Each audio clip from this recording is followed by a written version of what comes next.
tous, encore des surprises, mais c'est pas grave. Moi, depuis que je suis tout petit, j'avais 10 ans, quand avec mon papa, je faisais un petit peu mes pronos déjà, que je jouais 4 chevaux placés pour avoir mon argent de poche à l'époque pour 20 francs.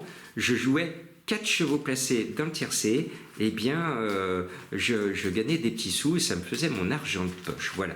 C'est pour vous dire que depuis tout petit, j'ai toujours vu des surprises. Ce n'est pas un effet de mode.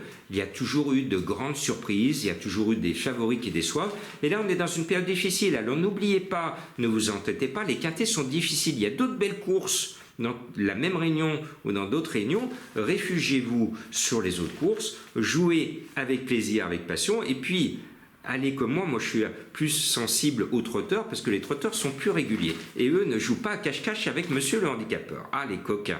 Bien, pour moi, sur le sable, j'aime bien un cheval que je vois gagner parce qu'il m'a plu cet été, c'est 9 Swarovska avec Vatel ou Voitel. Moi j'aime bien dire Voitel, mais on m'a fait la remarque que c'est Stéphane Vatel. Mais j'aime bien avoir appuyé les accents. Alors j'aime bien citer Philippe Bouvard qui lui exagérait encore plus que moi la déformation des noms, puisque Los Angeles, lui, il le prononçait, et il le prononce toujours d'ailleurs, Los en gelée.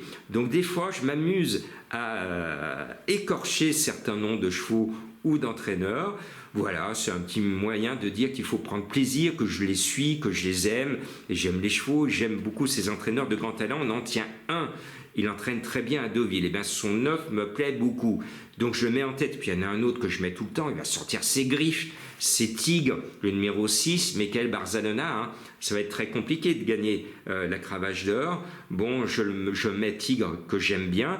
Et puis le 12, Allen, je l'aime bien. Le cheval n'a qu'une course, et bien voilà, c'est la carte de la fraîcheur. Cette haleine est fraîche, ce numéro 12. Il m'avait plu. Moi, je le sens bien sur sa valeur 2023, parce que cette année, il n'a rien montré. Mais je pense qu'il ne peut que courir en progrès, et cette fraîcheur d'haleine peut faire la différence sur le poteau. Le 3, Opalus Road, m'avait beaucoup déçu la dernière fois qu'il a couru un quintet. Je lui en voulais, comme vous, des fois vous en voulez aux gros favoris, mais il était malade. Il était malade, donc je lui pardonne. N'oubliez pas que normalement, c'est le roi du quintet, normalement il a une couronne tellement il nous donne de belles émotions dans les quintets. Lui aussi a de la fraîcheur et en cette fin de saison de galop, même si les saisons ne s'arrêtent plus maintenant avec les pistes en sable fibré, ce 3 Opalus Road, avec ce capital fraîcheur, peut se rappeler aux bons souvenirs des turfistes qui vont l'oublier. Il va dire sur le poteau, Coco, je suis toujours le roi des quintets. C'est un cheval que j'aime bien, donc je le mets.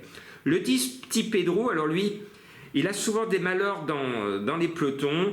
On le connaît, il a la pointure de ce quintet, mais il est un peu Calimero. Il arrive toujours des petites choses. Et puis l'autre fois, il court bien, mais il n'est que 5e. L'avant-dernière fois, il n'est que 8e. Avant, il n'est que 6e. Et avant, alors là, c'était la catastrophe, il était 13e. Bon. Mais Petit Pedro, on l'aime bien. Joël Boinard, on l'aime bien aussi. Son cheval est bien placé à la corde avec son numéro 2. Il est temps qu'il nous fasse une grande perf dans un quintet. Petit Pedro, il faut que tu sois aujourd'hui grand Pedro. Je termine et je poursuis ma sélection après Petit Pedro avec le 15 Star Rock qui est bien placé au poids. Le 11 Josefino qui est la découverte de Madame Colombo. Excellent choix de Madame Colombo. Sur une ancienne valeur, il a une première chance. Et puis, le 5, Shining Ocean, aime bien le sable. Il faut le suivre. Maintenant, tous ceux qui ne sont pas cités, j'ai été obligé de mettre à l'écart des chevaux qui ont une très bonne chance, que l'on connaît bien, qu'on aime, mais ils sont chargés. Central Park West, par exemple, ou Freja vont être parmi les favoris, mais ils ont 60 kilos et j'ai préféré des chevaux plus légers. Je ne les oublie pas, mais j'ai préféré les plus légers. Et puis maintenant, j'ai des chevaux mystères à vous faire découvrir. Si vous avez de la chance, vous allez le trouver parce que il faut beaucoup de chance, énormément de chance pour le trouver. C'est un synonyme. Et c'est une expression synonyme à chance. Et puis l'autre, alors écoutez bien, j'ai brodé la phrase, ce n'est pas un kangourou, car il faut qu'il coupe du bois pour qu'on le trouve. Qui est-il? Alors je répète, ce n'est pas un kangourou, une indication, car il faut couper du bois, si vous le préférez, pour le trouver. à vous de vous gratter la tête et de le trouver. Je le rappelle pour ceux qui ne trouvent pas mes chevaux mystères, si vous ne les trouvez pas, c'est qu'ils ne sont pas faits pour vous. Il y en a qui les trouvent, tant mieux. Si vous ne le trouvez pas, laissez tomber, ne passez pas du temps à chercher. Et cette rubrique me permet de vous dire, de vous rappeler, il y a d'autres courses que le quintet. Arrêtez de vous faire plumer tout le temps dans le quintet, gardez vos sous et allez vous amuser à jouer sur les autres courses. Il y a plein de beaux chevaux, il y a plein de belles courses supérieures en plus au quintet. Allez-y, faites-vous plaisir et arrêtez de perdre des sous dans les quintets.